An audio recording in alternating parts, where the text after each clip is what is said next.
학생, 그 문제집이랑 연필 좀 잠깐 빌려주겠니? 네? 경비 아저씨가 이걸 어떻게 아세요?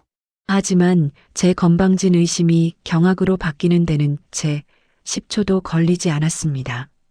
학원 선생님도 혀를 내두르고 전교 1등 친구들도 전부 포기해버린 고난도 수학 문제를 매일 아침 분리수거장 정리나 하시던 70대 경비원 할아버지가 단숨에 풀어버리게 될 줄은 아무도 생각 못했을 것입니다.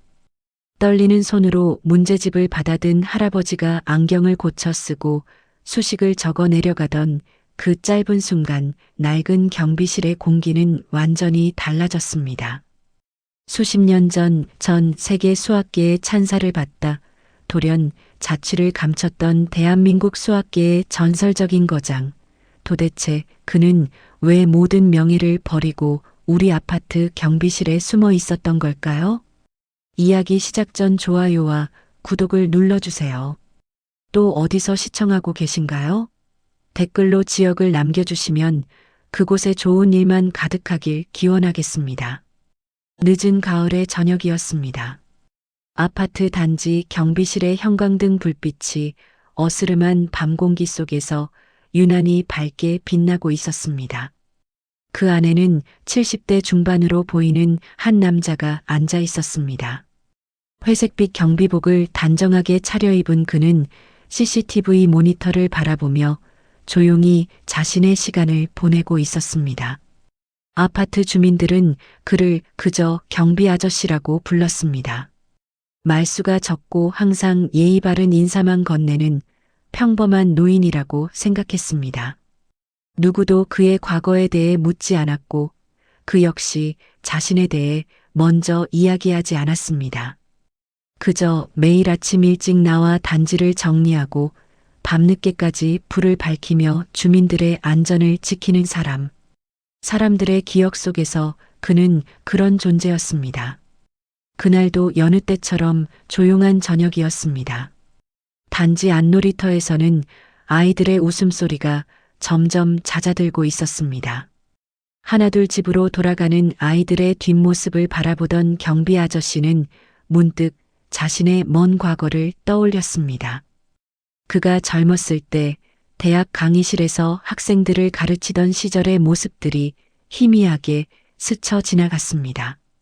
칠판 가득 수식을 적어가며 열정적으로 강의하던 모습, 학생들의 눈빛이 이해의 빛으로 반짝이던 순간들, 연구실에서 밤을 새우며 논문을 쓰던 날들.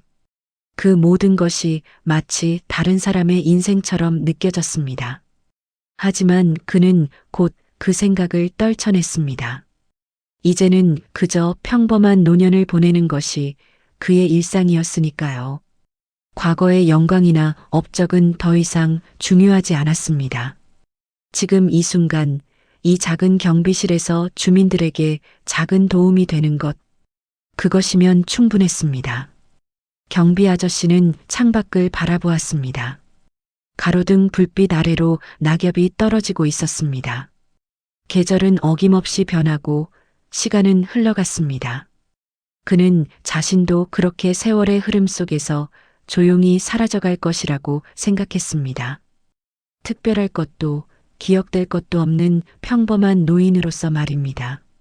그것이 그가 선택한 삶이었고 그는 그 선택에 후회가 없었습니다. 학계의 치열한 경쟁, 끝없는 논문 발표 압박, 제자들 간의 갈등, 학문 정치, 그 모든 것에서 벗어나 이렇게 조용히 사는 것이 그에게는 평화였습니다. 그때였습니다. 경비실 문이 조심스럽게 열리는 소리가 들렸습니다. 12살쯤 되어 보이는 남자아이가 머뭇거리며 안을 들여다보고 있었습니다. 아이의 이름은 준호였습니다. 이 아파트 5동에 사는 중학교 1학년 학생이었습니다. 아이의 얼굴에는 걱정과 당혹감이 가득했습니다. 손에는 수학 문제집과 공책을 꼭 쥐고 있었습니다. 경비 아저씨는 부드러운 눈빛으로 아이를 바라보았습니다. 아이는 잠시 망설이다가 용기를 내어 경비실 안으로 들어왔습니다. 평소 인사만 나누던 사이였지만 아이는 지푸라기라도 잡는 심정이었습니다. 학원 선생님도 부모님도 친구들도 아무도 도와줄 수 없는 상황에서 마지막으로 떠올린 사람이 경비 아저씨였습니다. 준호는 떨리는 목소리로 말을 꺼냈습니다. 내일까지 제출해야 하는 수학 숙제가 있는데 아무리 해도 풀리지 않는다고 했습니다. 부모님께 여쭤봐도 너무 어려워서 모르겠다고 하셨고 학원도 오늘은 쉬는 날이라 선생님께 물어볼 수도 없다고 했습니다. 친구들에게 연락해봐도 아무도 그 문제를 풀지 못했다고 했습니다. 아이의 목소리에는 절박함이 묻어났습니다. 숙제를 해가지 않으면 선생님께 혼날 것이 뻔했고 그것보다 더 두려운 것은 자신이 수학을 영영 이해하지 못할지도 모른다는 불안감이었습니다. 준호는 원래 수학을 잘하는 편이었습니다. 하지만 최근 들어 급격히 어려워진 수학 내용에 자신감을 잃어가고 있었습니다. 이번 문제는 그 좌절감의 정점이었습니다. 경비 아저씨는 아이의 이야기를 조용히 듣고 있었습니다. 그리고는 잠시 생각에 잠기는 듯 했습니다. 사실 경비 아저씨는 고민하고 있었습니다. 자신의 과거를 드러내지 않고 살아온 세월이 벌써 5년이 넘었습니다. 정년퇴임 후 그는 의도적으로 조용한 삶을 선택했습니다. 더 이상 학계에 이름난 교수로 살고 싶지 않았습니다. 그저 평범한 노인으로 누구의 주목도 받지 않고 살아가고 싶었습니다. 만약 지금 이 아이를 도와준다면 혹시 자신의 정체가 드러날까 두려웠습니다. 하지만 지금 눈앞의 아이는 진심으로 도움이 필요해 보였습니다. 떨리는 손으로 문제집을 내미는 아이의 모습에서 경비 아저씨는 오래전 자신이 가르쳤던 학생들의 모습을 보았습니다. 배움에 대한 갈증, 이해하고 싶은 간절함, 그것들이 고스란히 아이의 눈빛에 담겨 있었습니다. 경비 아저씨는 천천히 고개를 끄덕였습니다. 그리고는 아이에게 문제를 보여달라고 했습니다. 준호는 조심스럽게 문제집을 펼쳤습니다. 거기에는 복잡한 2차방 정식 문제가 적혀 있었습니다. 중학교 과정치고는 꽤 난이도가 있는 문제였습니다. 단순히 공식을 대입하는 것이 아니라 문제의 본질을 이해하고 논리적으로 접근해야 하는 유형이었습니다. 경비 아저씨는 문제를 찬찬히 읽어 내려갔습니다. 그의 눈빛이 미세하게 변화했습니다. 오랜만에 수학 문제를 마주하는 순간이었지만 그의 머릿속에서는 즉시 수십 가지 풀이 방법이 떠올랐습니다.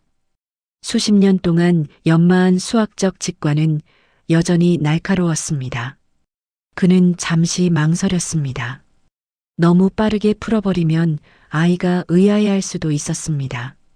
하지만 동시에 제대로 가르쳐주고 싶은 마음도 들었습니다.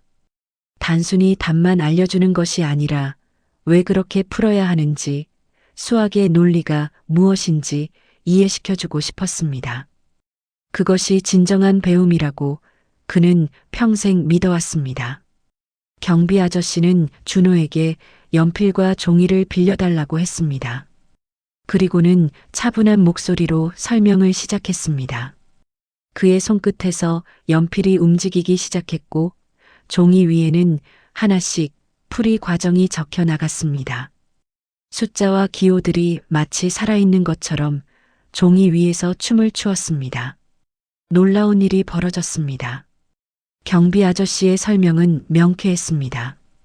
복잡해 보이던 문제가 그의 손을 거치자 마치 퍼즐 조각이 맞춰지듯 정리되기 시작했습니다. 그는 단순히 공식을 나열하지 않았습니다. 왜 이 공식을 써야 하는지, 이 식이 의미하는 것이 무엇인지 하나하나 논리적으로 풀어나갔습니다. 준호는 처음에는 어리둥절한 표정이었지만 점차 이해의 빛이 눈에 떠오르기 시작했습니다. 경비 아저씨의 설명은 마치 오랜 세월 동안 수많은 학생들을 가르쳐온 사람의 것처럼 체계적이고 정확했습니다. 실제로 그는 그런 사람이었습니다. 다만 아무도 몰랐을 뿐입니다. 그의 설명 방식에는 수십 년간 강단에 섰던 교수의 노하우가 고스란히 녹아 있었습니다. 문제는 순식간에 풀렸습니다. 아니, 순식간이라고 느껴질 만큼 자연스럽고 매끄러웠습니다. 경비 아저씨는 마지막 답을 적어 내려가며 준호에게 다시 한번 설명해 주었습니다. 아이는 눈을 크게 뜨고 그 풀이 과정을 바라보았습니다. 그토록 어렵게만 느껴졌던 문제가 이렇게 명확하게 풀릴 수 있다는 사실이 신기했습니다.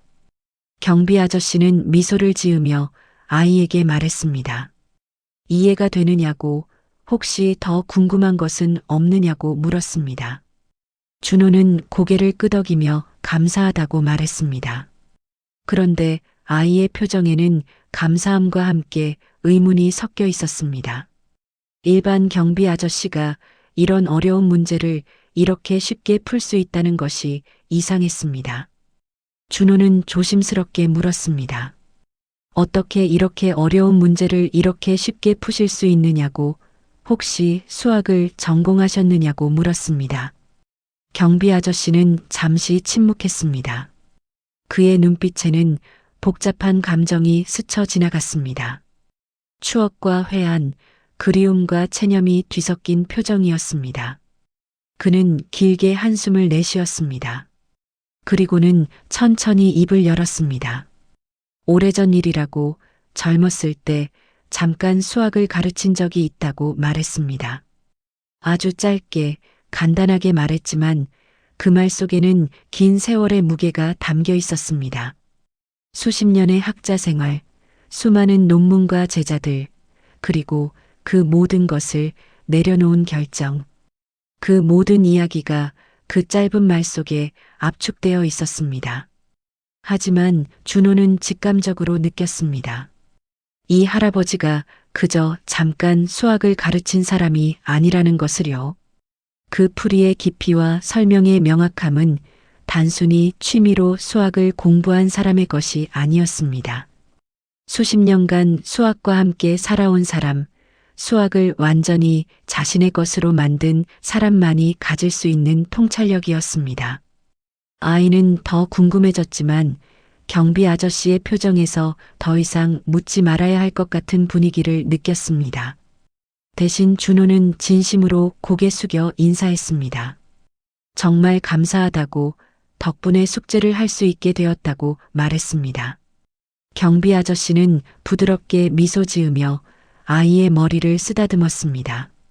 그리고는 공부 열심히 하라고, 수학은 이해하면 재미있는 과목이라고 말했습니다. 그 순간 경비 아저씨의 눈빛에는 오래전 자신이 강단에 섰을 때의 열정이 잠깐 스쳐 지나갔습니다. 그날 이후 준호는 가끔씩 경비실을 찾아왔습니다. 처음에는 또 다른 수학 문제를 가지고 왔습니다. 경비 아저씨는 흔쾌히 도와주었습니다. 그리고 점차 아이는 수학뿐만 아니라 학교 생활 이야기도, 친구들 이야기도 하게 되었습니다. 경비 아저씨는 조용히 아이의 이야기를 들어주었습니다. 때로는 조언을 해주기도 했고, 때로는 그저 고개를 끄덕이며 공감해 주었습니다. 아이에게 경비실은 단순히 아파트를 지키는 곳이 아니라 안식처 같은 공간이 되어갔습니다. 학교에서 힘든 일이 있을 때, 부모님과 대화가 통하지 않을 때, 친구들과 다툰 후에 준호는 경비실을 찾았습니다. 그곳에는 언제나 자신을 따뜻하게 맞아주는 할아버지가 있었습니다. 경비 아저씨도 준호의 방문이 기다려지기 시작했습니다. 오랜 시간 동안 잊고 있던 감정들이 되살아났습니다. 학생을 가르치는 기쁨, 젊은 영혼과 소통하는 즐거움. 그는 학계를 떠나면서 이런 감정들도 함께 묻어버렸다고 생각했습니다. 하지만 준호를 만나면서 그것들이 사라진 것이 아니라 단지 잠들어 있었다는 것을 깨달았습니다. 경비실의 조용한 시간들이 준호와의 대화로 채워지면서 경비 아저씨의 일상에도 작은 활력이 생겼습니다. 그는 준호가 올 시간이 되면 무의식적으로 경비실을 정리하고 책상을 깨끗이 닦았습니다. 마치 학생을 맞이하는 교수처럼 말입니다.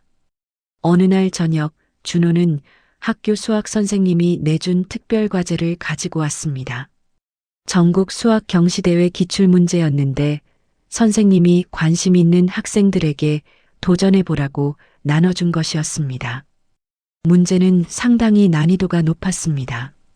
고등학교 수학 과정을 넘어서는 수준이었고 대학 수준의 수학적 사고를 요구하는 문제였습니다. 준호는 며칠을 고민했지만 실마리조차 잡지 못했습니다. 다른 친구들도 모두 포기했다고 했습니다. 심지어 학원 선생님도 이 문제는 중학생 수준을 넘어선다며 포기하라고 했습니다. 하지만 준호는 포기하고 싶지 않았습니다. 경비 아저씨라면 혹시 힌트라도 줄 수 있지 않을까 하는 기대를 품고 경비실 문을 두드렸습니다. 경비 아저씨는 문제를 받아들고 한참을 들여다보았습니다. 그의 표정이 진지해졌습니다. 이 문제는 단순한 중학교 수학 문제가 아니었습니다. 정수론과 조합론이 결합된 상당히 고차원적인 사고를 필요로 하는 문제였습니다. 일반적인 공식이나 풀이법으로는 접근하기 어려운 유형이었습니다. 경비 아저씨는 잠시 생각에 잠겼습니다. 그의 머릿속에서는 여러 가지 수학 이론들이 빠르게 스쳐 지나갔습니다. 페르마의 정리, 유클리드 호재법, 비둘기집 원리 같은 개념들이 떠올랐습니다. 그리고 곧 그는 풀이의 실마리를 찾았습니다. 하지만 이번에는 조금 다르게 접근하기로 했습니다. 단순히 답을 알려주는 것이 아니라 아이 스스로 생각할 수 있도록 이끌어주고 싶었습니다. 진정한 교육은 물고기를 주는 것이 아니라 물고기 잡는 법을 가르쳐 주는 것이라고 그는 평생 믿어왔습니다. 경비 아저씨는 준호에게 물었습니다.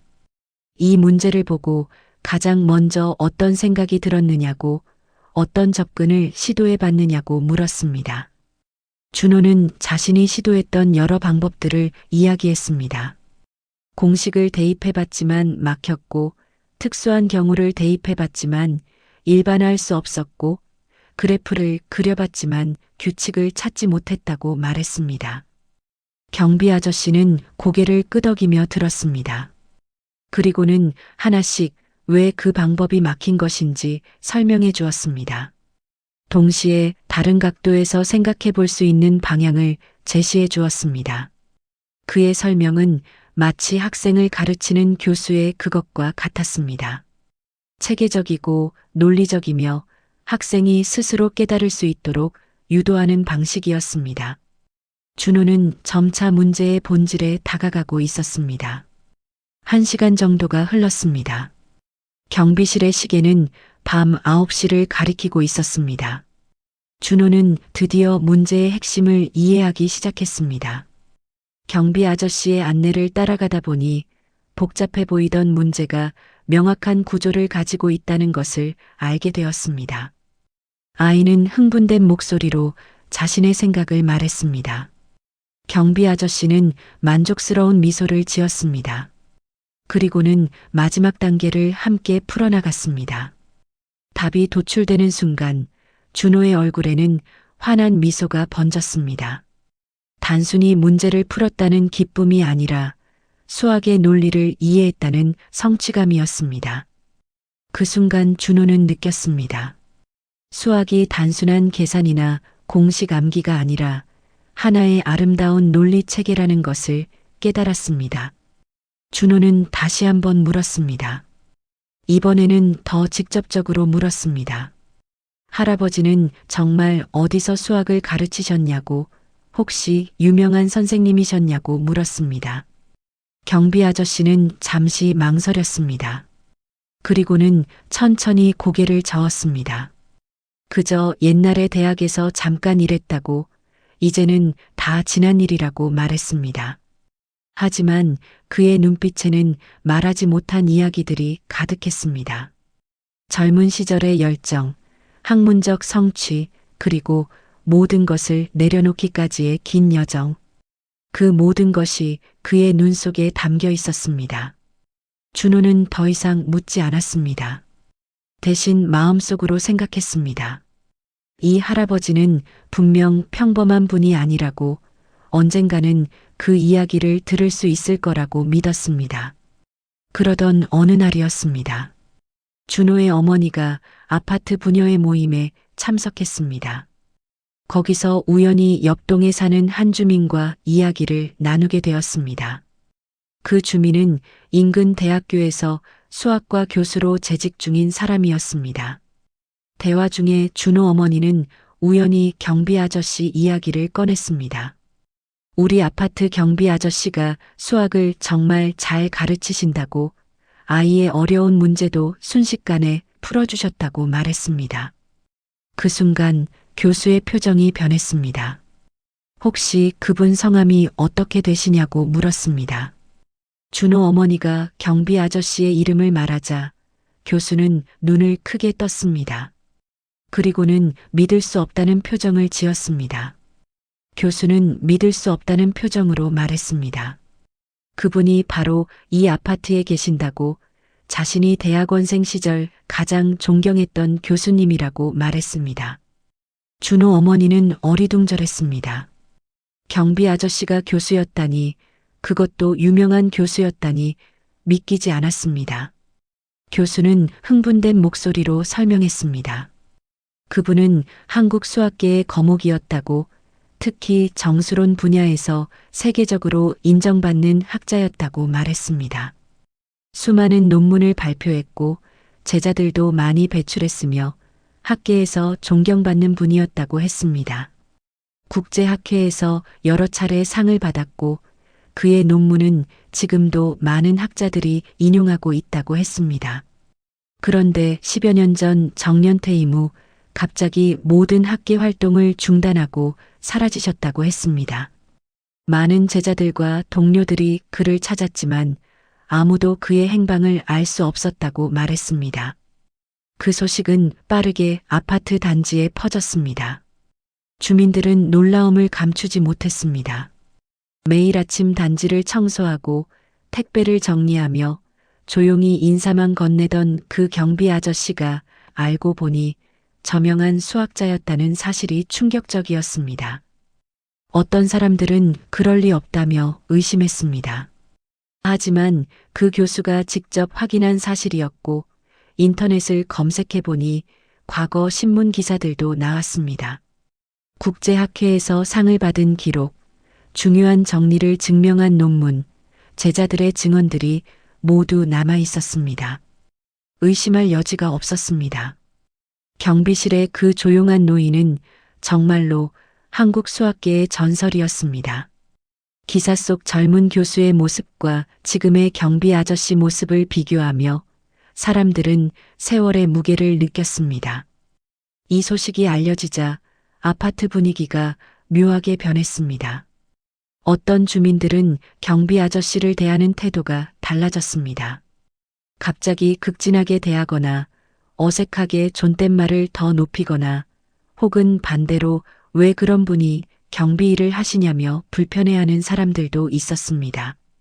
누군가는 경비 아저씨에게 다가와 사인을 부탁하기도 했고 누군가는 자녀의 과외를 부탁하기도 했습니다. 경비 아저씨는 이런 변화를 느꼈습니다. 그가 가장 원하지 않던 일이 벌어진 것입니다. 그는 더 이상 평범한 노인이 아니었습니다. 사람들의 눈에는 전직 교수님, 유명한 학자 같은 꼬리표가 따라다녔습니다. 그는 조용히 자신의 일을 계속했지만 마음 한편이 무거워졌습니다. 다시 그 복잡한 세상으로 돌아가고 싶지 않았습니다. 준호도 진실을 알게 되었습니다. 어머니로부터 경비 아저씨의 과거를 들은 아이는 처음에는 믿을 수 없었습니다. 하지만 곧 모든 것이 이해되었습니다.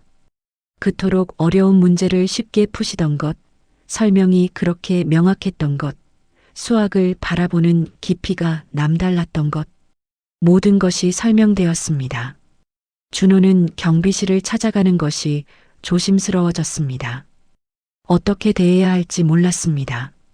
그저 경비 아저씨였을 때는 편하게 이야기할 수 있었는데 이제는 거대한 벽이 생긴 것 같았습니다. 며칠 동안 준호는 경비실 앞을 서성이기만 했습니다. 들어가고 싶었지만 무슨 말을 해야 할지 알 수 없었습니다. 할아버지가 아니라 교수님이라고 불러야 하나? 존댓말을 더 높여야 하나? 그런 생각들이 아이를 혼란스럽게 만들었습니다. 그러던 어느 날 저녁 경비 아저씨가 먼저 준호를 불렀습니다. 아이는 긴장한 채로 경비실로 들어갔습니다. 경비 아저씨는 여전히 그 부드러운 미소를 짓고 있었습니다. 그리고는 조용히 말했습니다. 요즘 왜 안 오느냐고, 또 어려운 문제가 있으면 가져오라고 말했습니다. 준호는 머뭇거리며 물었습니다. 할아버지가 유명한 교수님이셨다는 걸 알게 되었다고, 그래서 어떻게 대해야 할지 모르겠다고 솔직하게 말했습니다. 경비 아저씨는 부드럽게 웃었습니다. 그리고는 천천히 자신의 이야기를 들려주기 시작했습니다. 준호는 숨죽이며 그 이야기에 귀를 기울였습니다. 그는 말했습니다. 자신이 젊었을 때 정말 수학을 사랑했다고, 평생을 수학 연구와 교육에 바쳤다고 말했습니다. 수많은 학생들을 가르쳤고 많은 논문을 썼으며 학계에서 인정도 받았다고 했습니다. 하지만 시간이 지날수록 뭔가 공허함을 느꼈다고 했습니다. 명예와 지위, 업적과 인정. 그런 것들이 정말 중요한 것인지 의문이 들기 시작했다고 했습니다. 특히 정년을 앞두고 제자들이 자신의 자리를 두고 경쟁하는 모습을 보면서 회의감이 들었다고 했습니다. 학문이 순수한 탐구가 아니라 권력과 이익의 도구가 되어버린 것 같았다고 했습니다. 연구비를 따내기 위해 관계를 동원하고 논문 실적을 쌓기 위해 의미 없는 연구를 하고 제자들끼리 경쟁하며 서로를 견제하는 모습들. 그 모든 것이 그를 지치게 만들었습니다. 그래서 정년 퇴임 후 그는 모든 것을 내려놓기로 결심했습니다. 명예교수직도 거절했고 학회 활동도 중단했으며 제자들의 연락도 점차 피했습니다. 대신 평범한 사람으로 살고 싶었습니다. 우연히 이 아파트 경비 모집 공고를 보고 지원했고 합격했습니다. 처음에는 낯설고 힘들었지만 점차 이 일이 주는 평화로움을 느꼈습니다. 복잡한 인간관계도 없고 권력 다툼도 없으며 그저 자신에게 주어진 일을 성실히 하면 되는 살. 그것이 그가 원하던 것이었습니다. 주민들에게 작은 도움을 주고 조용히 하루하루를 보내는 것. 그것으로 충분히 행복했습니다. 아침에 일어나 단지를 청소하고 택배를 정리하고 주민들에게 인사하고 밤이 되면 조용히 책을 읽는 살. 그는 그런 평범함 속에서 진정한 평화를 찾았습니다. 경비 아저씨는 계속 말했습니다. 하지만 준호를 만나면서 뭔가 잊고 있던 감정이 다시 살아났다고 했습니다. 가르치는 기쁨, 누군가가 이해하는 순간의 환희, 학생의 성장을 지켜보는 보람. 그런 것들이 얼마나 소중한지 다시 깨달았다고 했습니다. 자신이 학계를 떠난 이유는 명예와 권력 다툼 때문이었지 가르치는 것 자체가 싫어서가 아니었다고 말했습니다. 오히려 순수하게 학생을 가르치고 함께 문제를 풀어가는 그 순간이 자신이 가장 사랑했던 것이었다고 했습니다. 그리고 준호 덕분에 그것을 다시 경험할 수 있었다고 감사하다고 말했습니다. 준호는 그 말을 들으며 눈시울이 뜨거워졌습니다. 자신이 할아버지에게 감사해야 하는 줄 알았는데 오히려 할아버지가 자신에게 감사하고 계셨습니다. 경비 아저씨는 준호에게 말했습니다. 자신을 대하는 태도를 바꿀 필요가 없다고 여전히 그냥 경비실의 할아버지로 대해달라고 부탁했습니다. 과거의 지위나 명예는 중요하지 않다고 지금 이 순간 준호와 함께 수학 문제를 풀고 이야기를 나누는 것이 더 소중하다고 말했습니다. 그는 덧붙였습니다. 세상 사람들은 자신을 전직 교수라고 부르지만 자신은 그저 준호의 할아버지이고 싶다고 말했습니다. 그것이 지금의 자신에게는 더 의미 있는 역할이라고 했습니다. 준호는 눈시울이 붉어졌습니다. 왜 그런지 모르게 감동이 밀려왔습니다. 그토록 대단한 분이 자신 같은 평범한 중학생을 이렇게 대해주신다는 것이, 자신을 소중하게 여겨주신다는 것이 감사했습니다. 아이는 고개를 끄덕이며 약속했습니다. 여전히 할아버지로 대하겠다고, 앞으로도 어려운 문제가 있으면 찾아오겠다고 말했습니다. 그날 이후 준호와 경비 아저씨의 관계는 더욱 돈독해졌습니다. 하지만 이제는 단순히 수학 문제를 푸는 관계를 넘어섰습니다. 경비 아저씨는 준호에게 수학의 아름다움에 대해 이야기해 주었습니다. 수학이 단순히 문제를 푸는 도구가 아니라 세상을 이해하는 언어라고 말했습니다. 숫자와 기호 너머에 있는 논리와 패턴, 그리고 그 속에서 발견되는 조화와 질서, 그것들이 얼마나 경이로운지 설명해 주었습니다. 준호는 점차 수학을 다른 눈으로 보기 시작했습니다. 단순히 시험을 위해 공부하는 과목이 아니라 탐구하고 싶은 학문이 되어갔습니다. 경비 아저씨는 또한 수학의 역사에 대해서도 이야기해 주었습니다. 피타고라스, 유클리드, 가우스, 오일러 같은 위대한 수학자들의 이야기를 들려주며 그들이 어떻게 수학의 역사를 만들어갔는지 설명했습니다. 시간이 흐르면서 아파트 주민들의 태도도 점차 안정되었습니다. 처음의 충격과 호기심이 가라앉자 사람들은 다시 일상으로 돌아갔습니다. 경비 아저씨는 여전히 경비 일을 성실히 했고 주민들도 그를 다시 평범하게 대하기 시작했습니다. 다만 이전보다는 조금 더 존중하는 마음으로 대했습니다. 그것이 경비 아저씨가 원하던 것이었습니다. 특별한 대접이 아니라 평범한 존중. 그는 다시 자신의 평화로운 일상을 되찾았습니다. 다만 이제는 준호라는 특별한 친구가 생긴 일상이었습니다. 그리고 그것이 그의 노년을 더욱 풍요롭게 만들었습니다. 어느 날 그 대학교 교수가 경비실을 찾아왔습니다. 자신의 옛 스승을 뵙기 위해서였습니다. 경비 아저씨는 처음에는 조금 불편해했지만 곧 옛 제자를 반갑게 맞이했습니다. 두 사람은 오랜 시간 이야기를 나누었습니다. 교수는 스승님이 그리웠다고 학계에 복귀하실 생각은 없으시냐고 조심스럽게 물었습니다. 여전히 스승님을 필요로 하는 젊은 학자들이 많다고 스승님의 지혜가 학계에 필요하다고 말했습니다. 경비 아저씨는 고개를 저었습니다. 자신은 이미 그 세계와 이별했다고 지금의 삶이 행복하다고 말했습니다. 교수는 아쉬워했지만 스승의 선택을 존중한다고 말했습니다. 대신 가끔씩 찾아뵙고 수학 이야기라도 나누고 싶다고 부탁했습니다. 경비 아저씨는 그것은 환영한다고 언제든 오라고 말했습니다. 경비 아저씨는 미소 지으며 그러라고 했습니다. 그리고 한 가지 부탁을 했습니다. 이 아파트에 사는 준호라는 학생이 있는데 수학에 재능이 있는 것 같다고 말했습니다. 만약 기회가 된다면 그 학생을 잘 봐달라고, 재능을 키울 수 있도록 도와달라고 부탁했습니다. 교수는 흔쾌히 승낙했습니다. 스승님이 눈여겨보시는 학생이라면 분명 특별할 거라고 말했습니다. 스승님의 눈은 언제나 정확했다고, 자신도 스승님께 발굴된 제자 중 한 명이라고 덧붙였습니다.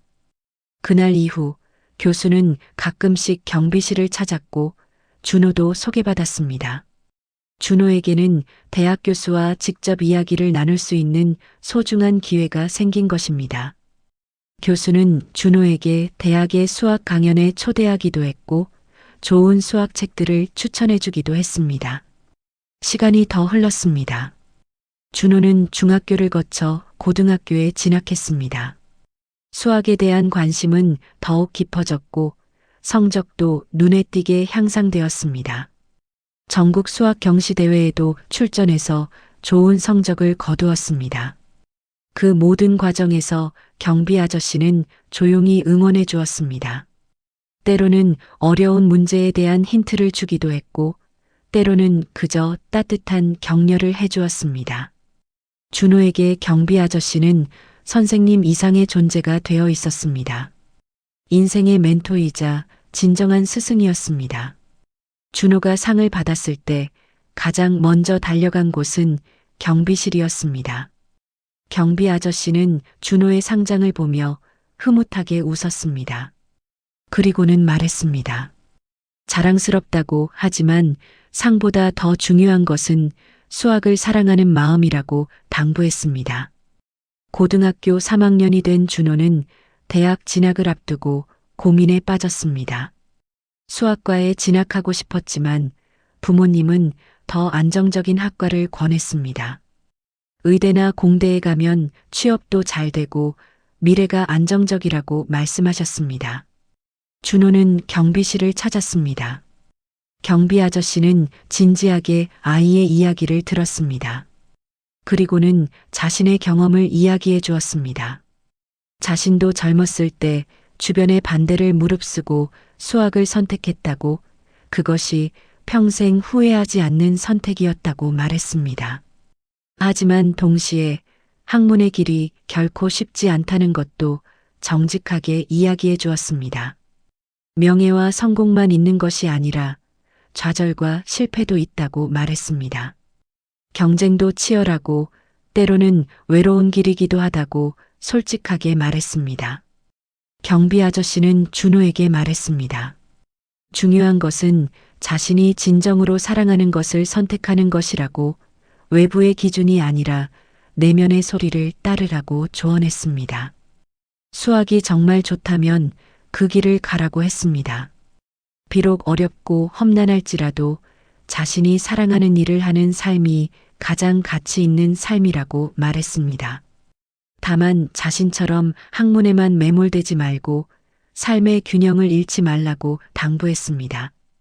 명예와 성공에 집착하지 말고 순수하게 학문 자체를 사랑하라고 말했습니다. 그리고 무엇보다 중요한 것은 자신이 배운 것을 다른 사람들과 나누는 것이라고 강조했습니다. 그것이 진정한 학자의 길이라고 말했습니다. 준호는 경비 아저씨의 말을 깊이 새겼습니다. 그 말 한마디 한마디가 평생의 지침이 될 것 같았습니다. 결국 준호는 수학과 진학을 결심했습니다. 부모님을 설득했고 열심히 공부해서 좋은 대학의 수학과에 합격했습니다. 합격 소식을 들은 경비 아저씨는 진심으로 기뻐했습니다.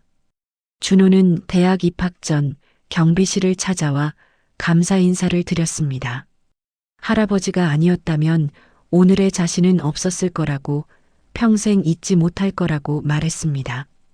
경비 아저씨는 준호의 손을 꼭 잡았습니다. 그리고는 말했습니다. 자랑스럽다고, 앞으로도 초심을 잃지 말고 수학을 사랑하며 살아가라고 당부했습니다. 그리고 하나 더 부탁했습니다. 언젠가 준호도 누군가에게 자신이 받은 도움을 전해주라고, 그것이 배움의 선순환이라고 말했습니다. 준호가 대학에 진학한 후에도 두 사람의 인연은 계속되었습니다. 방학 때마다 준호는 고향에 돌아와 경비실을 찾았습니다. 대학에서 배운 것들을 이야기했고 어려운 문제에 대해 토론했습니다. 경비 아저씨는 여전히 날카로운 통찰력으로 준호에게 새로운 관점을 제시해 주었습니다.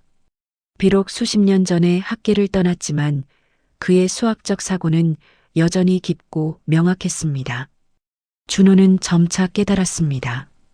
진정한 학자는 지위나 명예로 정의되는 것이 아니라 학문에 대한 순수한 사랑과 끊임없는 탐구 정신으로 정의된다는 것을요. 경비 아저씨는 비록 학계를 떠났지만 여전히 진정한 학자였습니다. 그의 삶 자체가 그것을 증명하고 있었습니다. 대학 생활은 준호에게 새로운 세계를 열어주었습니다. 다양한 수학 분야를 접하며 준호는 자신이 특히 정수론에 관심이 있다는 것을 발견했습니다. 흥미롭게도 그것은 경비 아저씨가 평생 연구했던 분야였습니다. 우연일 수도 있지만 준호는 경비 아저씨의 영향을 받았다고 생각했습니다. 준호는 도서관에서 경비 아저씨가 쓴 논문들을 찾아 읽었습니다. 수십 년 전에 쓰인 논문들이었지만 여전히 그 통찰력은 놀라웠습니다. 준호는 그 논문들을 읽으며 경비 아저씨가 얼마나 위대한 학자였는지 다시 한번 깨달았습니다. 세월이 흘러 준호는 대학원에 진학했습니다. 석사 과정을 거쳐 박사 과정에 들어갔습니다. 연구는 쉽지 않았습니다. 수없이 막히고 좌절했습니다. 밤을 새우며 연구했지만 진전이 없을 때도 많았습니다. 동료들과의 경쟁도 치열했고 지도교수의 기대도 부담스러웠습니다. 하지만 그때마다 준호는 경비 아저씨를 떠올렸습니다. 그토록 대단한 업적을 이룬 분이 모든 것을 내려놓고 평범하게 살아가는 모습, 그럼에도 수학에 대한 사랑은 잃지 않은 모습, 그것이 준호에게 큰 힘이 되었습니다. 성공과 실패, 명예와 좌절을 넘어서 순수하게 학문을 사랑하는 마음, 그것이 가장 중요하다는 것을 배웠습니다. 준호는 힘들 때마다 경비실을 찾았고 경비 아저씨는 언제나 따뜻하게 맞아주었습니다. 어느 날 준호는 중요한 연구 결과를 도출했습니다. 자신의 지도교수도 놀랄 만큼 의미 있는 발견이었습니다. 정수론의 특정 문제에 대한 새로운 접근법을 제시한 것이었습니다. 논문을 작성하고 학회에 발표할 준비를 하면서 준호는 가장 먼저 경비 아저씨를 찾아갔습니다. 연구 내용을 설명드리고 싶었습니다. 경비 아저씨는 준호의 논문을 꼼꼼히 읽었습니다. 그리고는 미소를 지으며 말했습니다. 훌륭하다고, 자신이 상상했던 것보다 훨씬 더 멀리 왔다고 칭찬했습니다. 그리고 몇 가지 조언도 해주었습니다. 논문의 특정 부분을 더 명확하게 설명하면 좋겠다고, 어떤 부분은 다른 각도로 접근해 보면 더 흥미로울 것 같다고 말했습니다. 준호는 감격했습니다. 세상의 어떤 칭찬보다 이 말 한마디가 더 값졌습니다. 준호는 박사학위를 받았고 결국 교수가 되었습니다. 그리고 자신도 학생들을 가르치기 시작했습니다. 강단에 서서 학생들을 바라볼 때마다 준호는 경비 아저씨를 떠올렸습니다.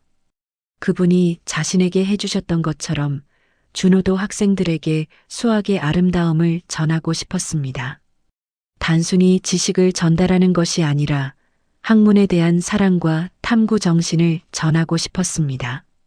경비 아저씨가 보여준 진정한 교육자의 모습, 그것이 준호의 롤모델이었습니다. 준호는 학생들에게 엄격하면서도 따뜻했습니다. 높은 기준을 요구하면서도 학생들의 어려움을 이해해 주었습니다. 그것이 바로 경비 아저씨가 자신에게 보여준 모습이었습니다. 세월은 계속 흘렀습니다. 경비 아저씨는 이제 80대가 되었습니다. 건강이 예전 같지 않아 경비 일을 그만두고 요양원으로 가게 되었습니다. 마지막 근무일, 준호는 일부러 시간을 내어 찾아갔습니다. 이제 교수가 된 준호, 그리고 노년의 경비 아저씨, 두 사람은 경비실에서 마지막 시간을 함께 했습니다. 많은 말이 필요하지 않았습니다. 서로의 눈빛만으로도 충분히 이해할 수 있었습니다. 오랜 세월 동안 쌓아온 신뢰와 애정이 그곳에 있었습니다. 경비실의 모든 것이 추억으로 가득했습니다. 준호가 처음 문을 두드렸던 그 순간부터 함께 풀었던 수많은 문제들, 나눴던 깊은 대화들, 모든 것이 생생했습니다. 준호는 말했습니다.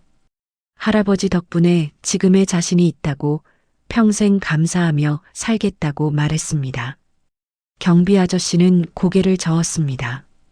아니라고, 모든 것은 준호 자신의 노력과 재능 덕분이라고 말했습니다. 자신은 그저 작은 계기를 마련했을 뿐이라고 했습니다. 하지만 동시에 말했습니다. 준호를 만난 것이 자신의 노년의 가장 큰 기쁨이었다고, 다시 가르치는 즐거움을 느낄 수 있게 해줘서 고맙다고 말했습니다. 두 사람의 눈에는 눈물이 맺혔습니다. 하지만 슬픈 눈물이 아니었습니다.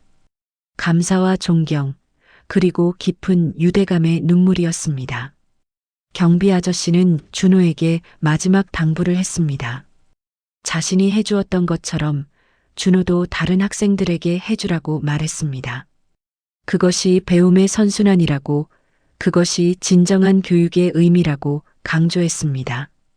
경비 아저씨가 떠난 후 준호는 더욱 열심히 학생들을 가르쳤습니다.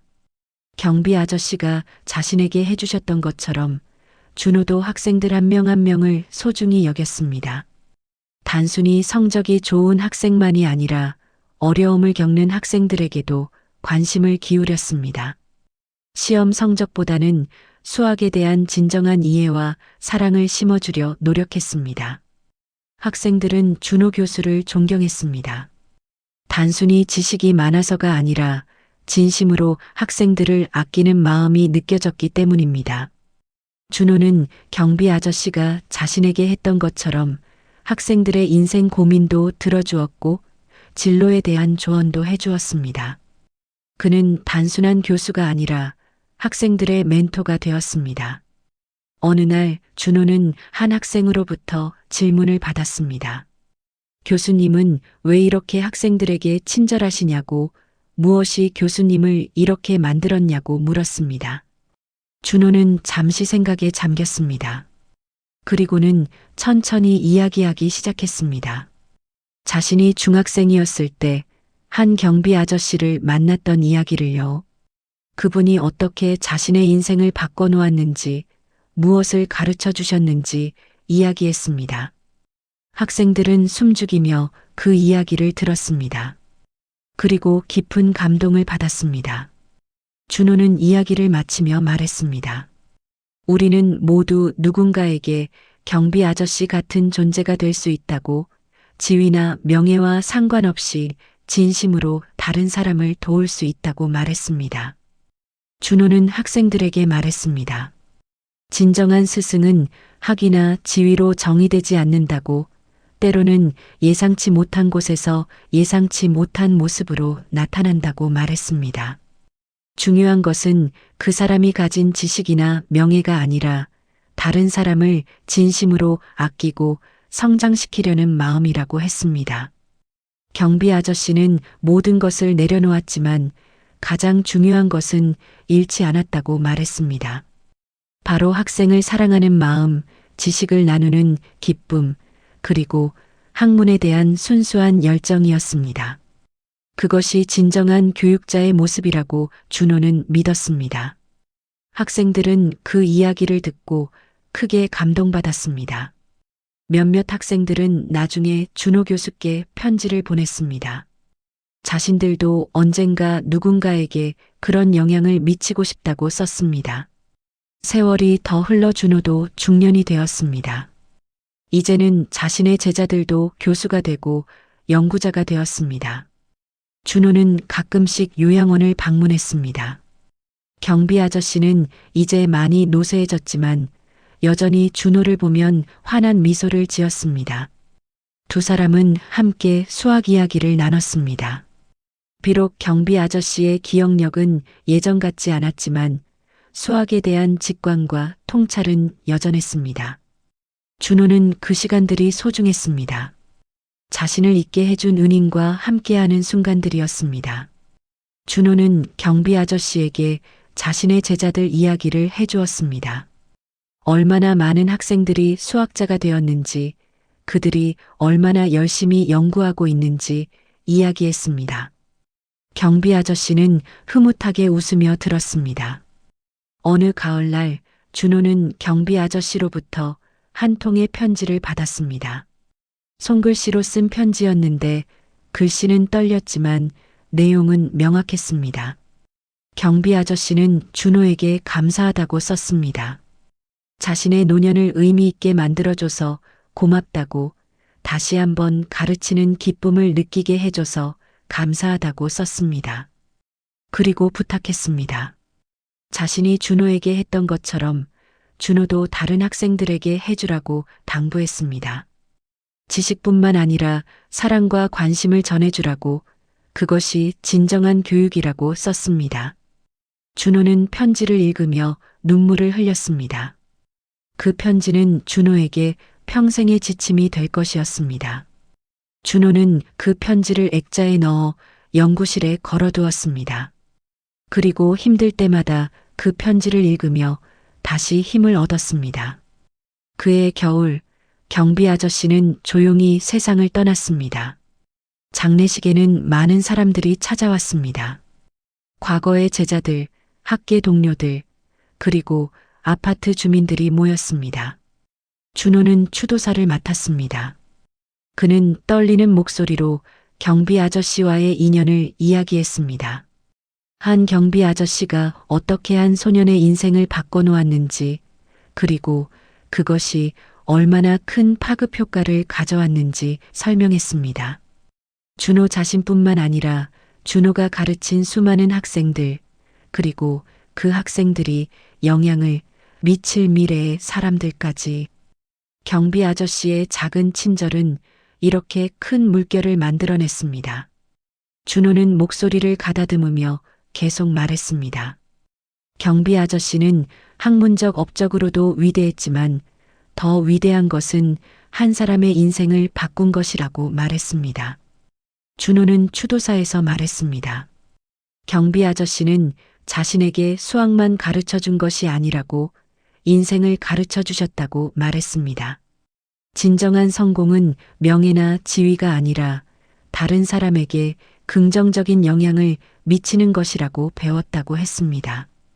자신이 가진 것을 나누는 기쁨, 겸손함의 가치, 그리고 순수하게 학문을 사랑하는 마음, 이 모든 것을 경비 아저씨로부터 배웠다고 말했습니다. 참석자들은 조용히 눈물을 흘렸습니다.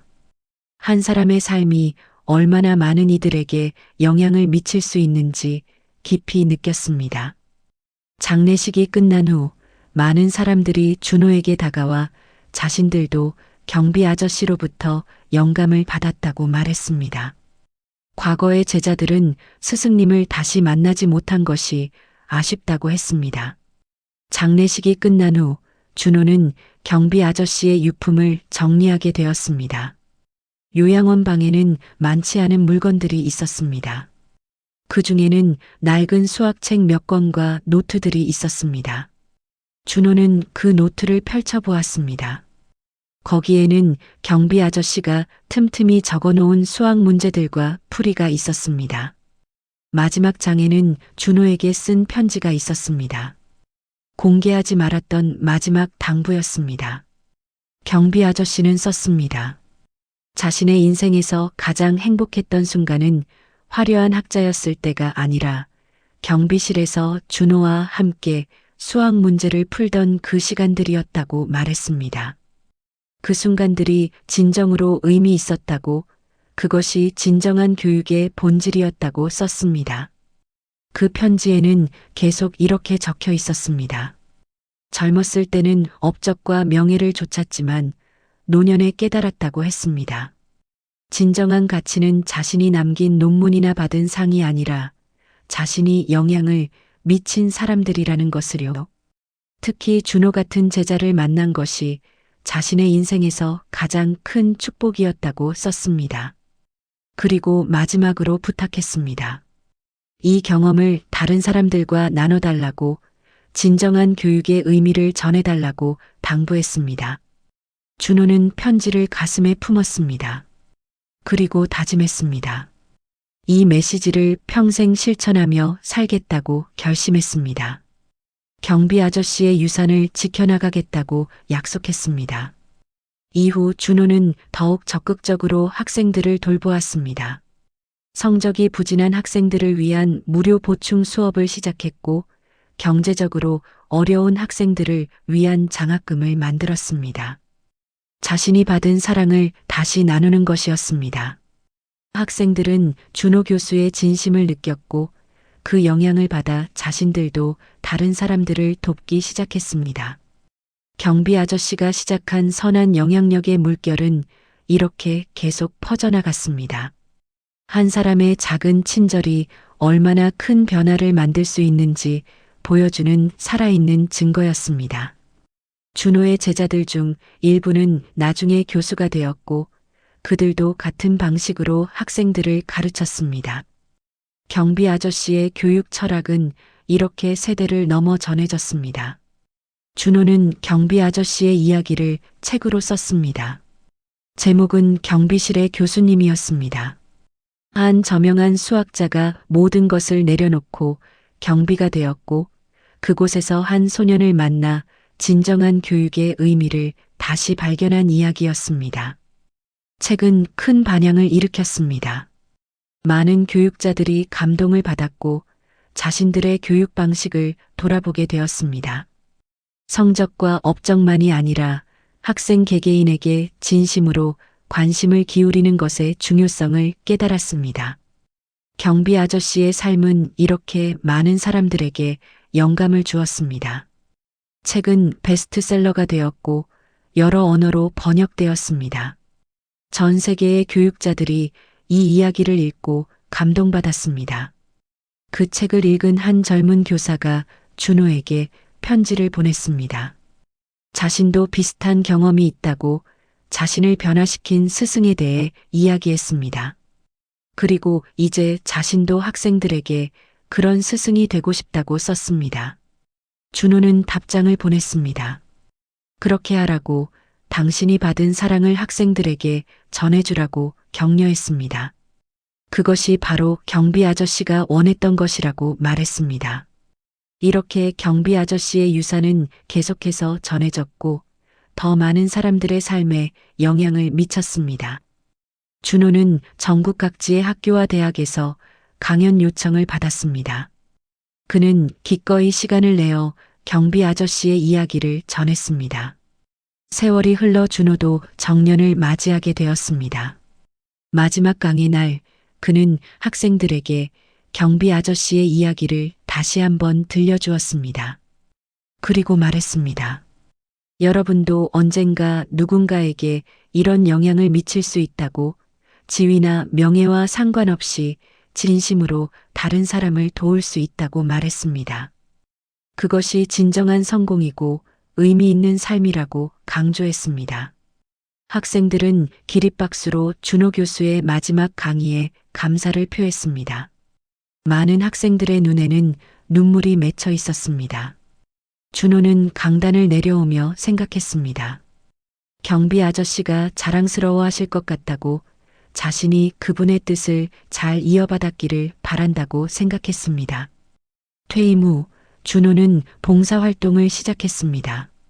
경제적으로 어려운 지역의 아이들에게 무료로 수학을 가르치는 일이었습니다. 경비 아저씨처럼 준호도 화려한 지위는 내려놓았지만 가르치는 일은 계속했습니다. 아이들은 준호 선생님을 좋아했습니다. 어렵게만 느껴졌던 수학이 재미있어졌고 무엇보다 자신들을 진심으로 아끼는 선생님이 있다는 것이 큰 힘이 되었습니다. 준호는 그 시간들이 행복했습니다. 마치 경비 아저씨가 자신에게 그랬던 것처럼 이제 자신이 다른 아이들에게 희망을 주고 있었습니다. 그는 생각했습니다. 이것이 바로 경비 아저씨가 느꼈던 행복이었구나 하고 깨달았습니다. 어느 날 준호는 봉사활동을 하던 중 한 아이를 만났습니다. 그 아이는 수학을 무척 어려워했지만 동시에 배우고 싶은 열망이 강했습니다. 준호는 그 아이에게서 과거의 자신을 보았습니다. 경비실 문을 두드렸던 그날의 자신을요. 준호는 특별히 그 아이에게 관심을 기울였습니다. 시간을 내어 1대1로 가르쳐 주었고 격려해 주었습니다. 아이는 점차 변화하기 시작했습니다. 수학 실력이 늘었을 뿐만 아니라 자신감도 생겼습니다. 이제 그 아이도 언젠가 다른 누군가에게 이런 영향을 미칠 것입니다. 준호는 확신했습니다. 경비 아저씨의 유산은 이렇게 끝없이 이어질 것이라고 믿었습니다.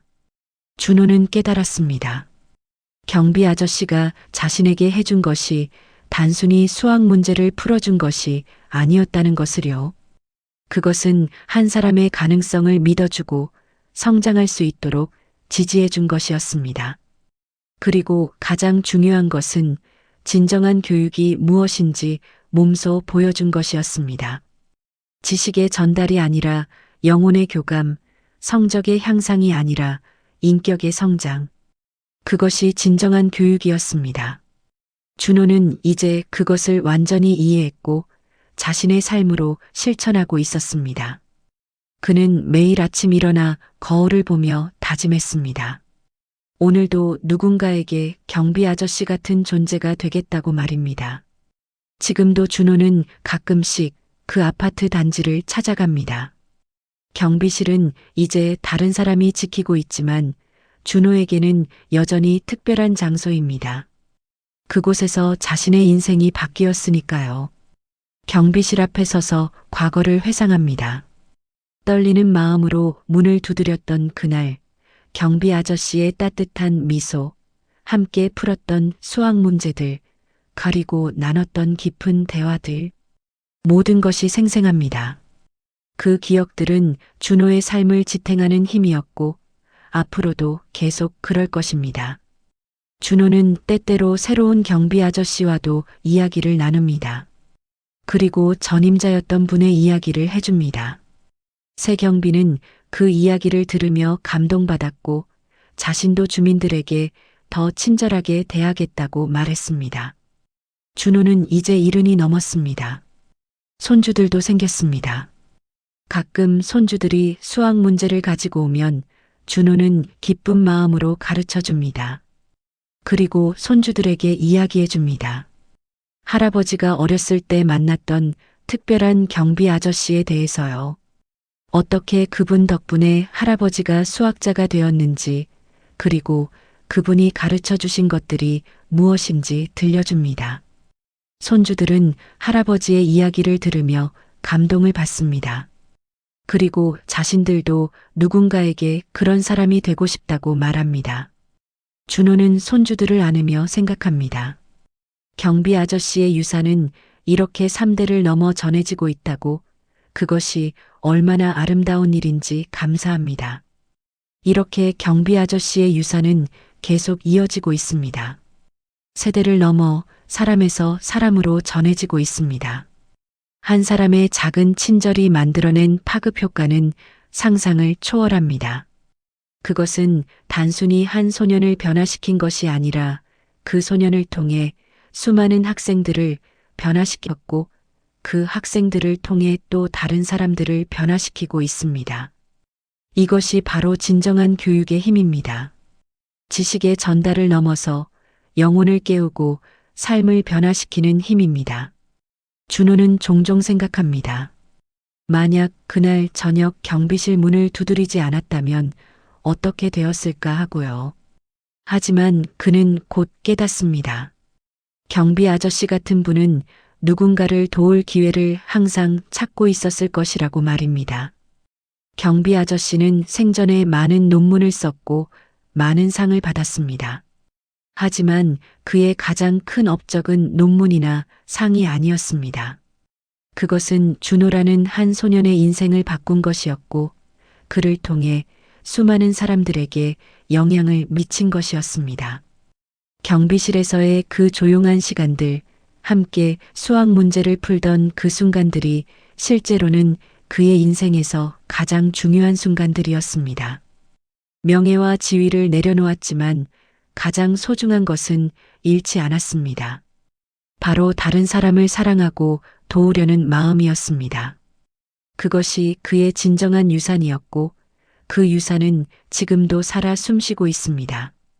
오늘도 어딘가에서 누군가는 어려움에 처해 있을 것입니다. 수학 문제를 풀지 못해 고민하는 학생, 인생의 방향을 잃고 방황하는 젊은이, 자신의 가치를 의심하는 사람. 그들에게 필요한 것은 때로 거창한 도움이 아닐 수 있습니다. 경비 아저씨가 준호에게 했던 것처럼 진심 어린 관심과 작은 도움만으로도 충분할 수 있습니다. 그 작은 친절이 누군가의 인생을 완전히 바꿀 수 있습니다. 그리고 그 변화는 또 다른 변화를 만들어낼 것입니다. 우리 각자가 가진 작은 친절의 씨앗은 언젠가 거대한 나무로 자랄 수 있습니다. 결국 이 이야기는 단순히 한 경비 아저씨와 한 소년의 이야기가 아닙니다. 이것은 우리 모두의 이야기입니다. 우리 각자가 누군가에게 경비 아저씨가 될 수 있고 또 누군가의 도움을 받는 준호가 될 수 있습니다. 중요한 것은 자신이 가진 것을 나누려는 마음, 다른 사람의 가능성을 믿어주는 마음, 그리고 진심으로 도우려는 마음입니다. 그것이 우리가 경비 아저씨로부터 배워야 할 가장 중요한 교훈입니다. 진정한 가치는 우리가 가진 지위나 명예가 아니라 우리가 다른 사람들의 삶에 미치는 긍정적인 영향에 있다는 것입니다. 그리고 그 영향력은 우리가 상상하는 것보다 훨씬 더 크고 오래 지속될 수 있습니다.